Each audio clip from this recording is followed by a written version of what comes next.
কেন আলো আমাদের বলে যে সেখানে জীবন থাকতে পারে? আলো একজন মহাজাগতিক ভ্রমণকারী, এবং এর সবচেয়ে আশ্চর্য ব্যাপার হল এতে তথ্য এনকোড করা থাকে।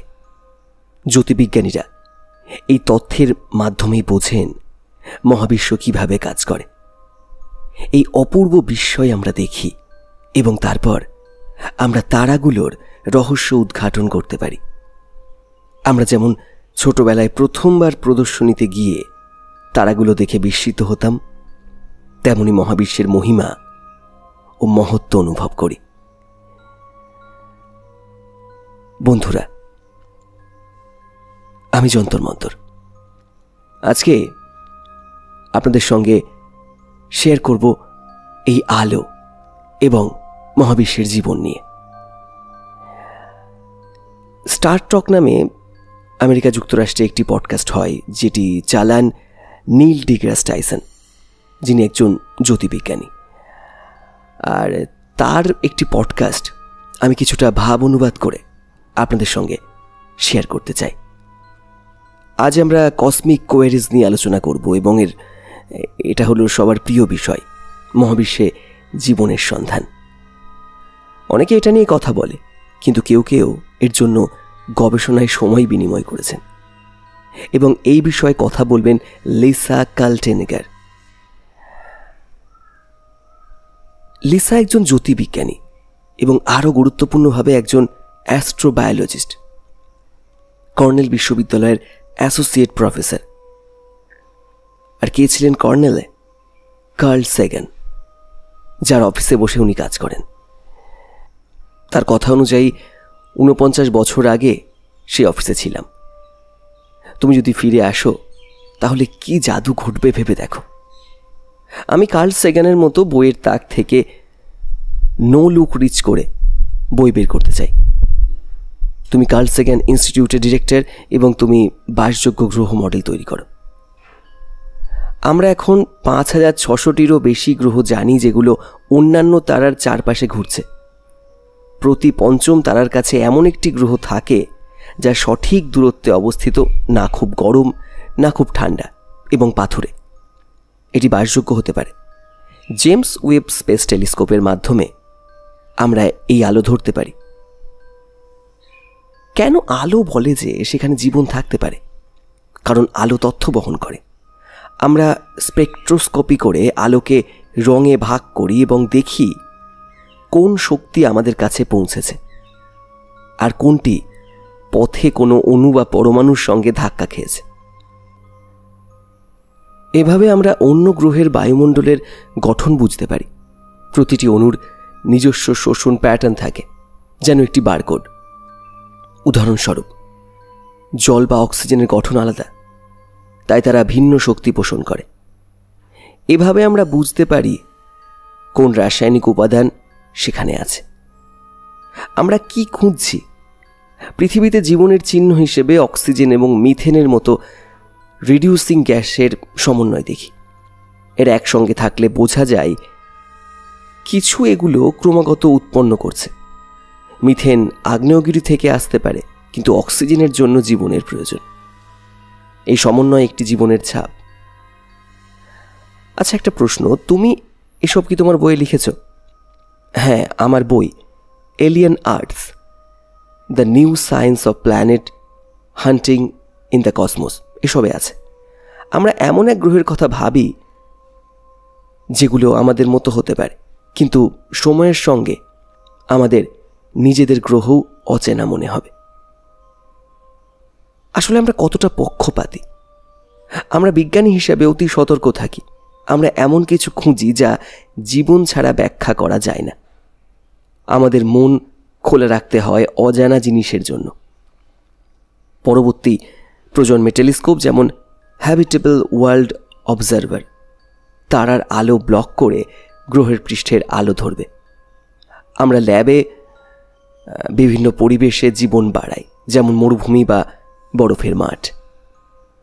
যদি অন্য গ্রহে আমাদের মতো কেউ টেলিস্কোপ দিয়ে পৃথিবী দেখে, তারা কি দেখবে? আমরা গায়া মিশনের মাধ্যমে জানি 300 আলোকবর্ষের মধ্যে 2000টি তারা সিস্টেম বা স্টার সিস্টেম আছে যেখান থেকে পৃথিবীকে এলিয়েন গ্রহ বলে মনে হতে পারে। তারা অক্সিজেন মিথেনের সমন্বয় দেখে বুঝবে এখানে জীবন আছে। এটা প্রায় 2 বিলিয়ন বছর ধরে চলছে। মিথেন এবং অক্সিজেন জীবনের চিহ্ন নয়, বরং ভারসাম্যহীনতার চিহ্ন। জীবন নিজেই ভারসাম্যহীন। আমরা অন্য কিছু ভারসাম্যহীনতার কথাও ভাবছি। 1965 সালে এই ধারণা শুরু হয়েছিল, কিন্তু আমরা এখন জানি ভূতত্ত্বও ভারসাম্যহীনতা তৈরি করতে পারে। তাই নির্দিষ্ট গ্যাসের জোড়ায় জীবনের ইঙ্গিত দেয়। জীবন কি? আমাদের বইয়ের জন্য একটি অধ্যায় আছে, কিন্তু নির্দিষ্ট কোনো উত্তর নেই। জ্যোতির্বিজ্ঞানী হিসাবে আমার জীবনের সংজ্ঞা জানার দরকার নেই। আমি এমন বায়োস্ফিয়ার খুঁজি যা গ্রহকে বদলে দেয়। আমি বিজ্ঞানীদের সঙ্গে কথা বলে জানি জীবন বিবর্তনশীল, তথ্য বহন করে এবং আবদ্ধ। আমার বইয়ে একটি ফাঁকা পৃষ্ঠা আছে যেখানে পাঠক নিজেই ধারণা লিখতে পারেন। পৃথিবীতে জীবন কি উল্কাপিণ্ড থেকে এসেছে? অক্টোপাসের মতো প্রাণী দেখে মনে হয় এলিয়েন, কিন্তু পৃথিবীতে জীবনের উৎস সম্ভবত এখানেই। মঙ্গলে জীবন পেলে হয়তো বোঝা যাবে তারা পৃথিবী থেকে গিয়েছিল। জীবনের রসায়ন অন্য গ্রহে একই হওয়া অসম্ভব। জীবনের জন্য কার্বন এবং জল সর্বজনীন হতে পারে, কিন্তু ডিএনএর নিউক্লিয়ার পেয়ার ভিন্ন হতে পারে। জীবন কতটা চরম পরিবেশে বাঁচতে পারে? চাঁদ, গ্রহ বা মহাকাশে মুক্তভাবে ভাসমান জীবন সম্ভব? চাঁদে গিয়ে তাপ কি পাবে? জুপিটারের চাঁদে সেখানে কি জীবন পাওয়া যেতে পারে? জীবনের জন্য পাথরের পৃষ্ঠ এবং জল প্রয়োজন। পৃথিবীতে 3.5 বিলিয়ন বছর ধরে এককোষী জীবন ছিল। অক্সিজেন বাড়লে জটিল জীবন তৈরি হয়। কত বড় পাথুরে গ্রহে কার্বন ভিত্তিক জীবন সম্ভব? মাধ্যাকর্ষণ গঠনকে প্রভাবিত করে। জল তরল রাখতে বায়ুমণ্ডলের চাপ প্রয়োজন। খুব ছোট গ্রহে জল হয়ে যায়, আবার বড় গ্রহে গ্যাস ধরে রাখে। জেমস ওয়েব স্পেস টেলিস্কোপে আমরা সুপার আর্থ এবং মিনি নেপটিউন দেখেছি। কার্ল সেগান জুপিটারের বায়ুমণ্ডলের কল্পনা করেছিলেন, কিন্তু আমরা এখন জানি জীবন শুরুতে পাথর এবং জলের প্রয়োজন। তবে এই ধারণা সৃজনশীলতার প্রমাণ। অ্যামিনো অ্যাসিড কি মহাকাশ থেকে এসেছে? মহাকাশে এগুলো পাওয়া গেছে, কিন্তু পৃথিবীতেও তৈরি হতে পারে। এগুলোর করাইলিটি আমাদের বলে পৃথিবীতে জীবন একটি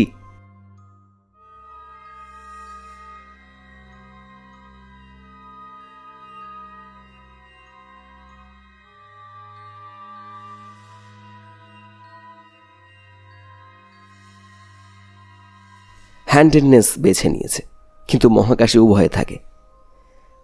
আচ্ছা, একটা প্রশ্ন, জেমস ওয়েবস কি 218bতে ডাইমিথাইল সালফাইড পেয়েছে? পৃথিবীতে এটি জীবন তৈরি করে, কিন্তু অন্য গ্রহে ভূতত্ত্ব বা ফটোকেমিস্ট্রি এটি তৈরি করতে পারে। এই গ্রহ পৃথিবীর চেয়ে বড়, তাই আমরা সতর্ক।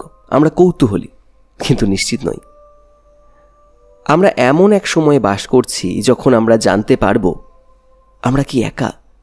পৃথিবীর দিকে তাকিয়ে শিশুসুলভ বিস্ময়ে বলতে পারি প্রতি 5টি তারার মধ্যে একটিতে হয়তো আরেকটি পৃথিবী আছে। হয়তো কয়েক বছর পর আমরা বলবো ওই তারাই জীবনের চিহ্ন থাকে বা চিহ্ন আছে। লিসা, তোমার বই এলিয়ান আর্টসের জন্য অভিনন্দন। নীল ডিগ্রাস টাইসনের ব্লাব আছে। আমরা কার্ল সেগানের জন্মদিনে তোমার অফিসে গিয়ে তার কাজ নিয়ে ভাবব। লিসার সাক্ষাৎকার আমাদের মনে করিয়ে দেয় লিসার যে বিজ্ঞানীরা এখনো শিশুরা পাথর উল্টায়, গাছের পেছনে দেখে, সব কিছু নিয়ে কৌতূহলী। যদি তুমি বা আপনি এই কৌতূহল প্রাপ্ত বয়সে ধরে রাখতে পারেন, তাহলে মহাবিশ্ব আপনার বা তোমার জন্য উন্মুক্ত। কিছু গণিত শিখতে হবে যাতে এই মহাবিশ্বের ভাষায় কথা বলতে পারি। তখন শিশু হওয়ার আনন্দ ফিরে পাবে। এটা একটি মহাজাগতিক দৃষ্টিভঙ্গি। পরের পর্বে আবার হয়তো কথা বলবো। ততক্ষণ সেই আকাশের দিকে তাকিয়ে থাকে। অজানাকে এভাবেই জানতে থাকবেন। আর এরকম পডকাস্টের ভাব অনুবাদ বা বাংলা অনুবাদ আপনাদের কেমন লাগলো, বা ভবিষ্যতে এরকম বিখ্যাত কিছু পডকাস্টের বাংলা অনুবাদ শুনতে চান কি না, সেটা কমেন্ট বক্সে লিখে জানাবেন। অজানাকে এভাবেই জানতে থাকুন। ধন্যবাদ।